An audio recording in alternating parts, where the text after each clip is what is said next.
ఈరోజు వామపక్ష విద్యార్థి సంఘాల ఆధ్వర్యంలో రాష్ట్ర వ్యాప్త విద్యా సంస్థల బంద్ విజయవంతమైంది. ఈ బంద్ పైన రాష్ట్ర ప్రభుత్వం స్పందించాలి.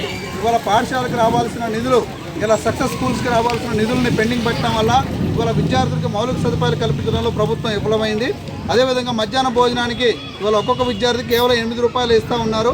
మధ్యాహ్న భోజనానికి 30 రూపాయలు ఇవ్వాలని చెప్పేసి విద్యార్థి యువన సంఘాలుగా మేము డిమాండ్ చేస్తూ ఉన్నాం. ఇవాళ ఈ బంద్ కూడా ఖమ్మం జిల్లాలో రంగనాపాలెం మండలంలో ఇవాళ మొత్తం ఏఎస్ఎఫ్ ఏవైఎఫ్ ఆధ్వర్యంలో జిల్లా వ్యాప్తంగా బంద్ విజయవంతంగా జరుగుతూ ఉంది. ఈ బంద్తో అయిన ప్రభుత్వం స్పందించకపోతే భవిష్యత్తులో పెద్ద ఎత్తున ఉద్యమాలు చేస్తాం. ఇవాళ ప్రభుత్వ పాఠశాలల్లో ఖాళీగా టీచర్ పోస్టులు ఉన్నాయి. ఇవాళ ఒకవైపు నిరుద్యోగులు ఇవాళ మెగా డిఎస్సి కోసం ఎదురు చూస్తూ ఉన్నారు. అందుకని వెంటనే మెగా డిఎస్సి వేసి ఖాళీగా ఉన్న టీచర్ పోస్టులు అన్నింటినీ భర్తీ చేయాలని చెప్పేసి డిమాండ్ చేస్తూ ఉన్నాం. ఈ సమస్యలు పరిష్కరించకపోతే భవిష్యత్తులో పెద్ద ఎత్తున ప్రభుత్వానికి వ్యతిరేకంగా విద్యార్థులను సమీకరించి యువతను సమీకరించి పెద్ద ఎత్తున ఆందోళన చేస్తామని చెప్పి ఈ సందర్భంగా ప్రభుత్వానికి హెచ్చరిస్తాం.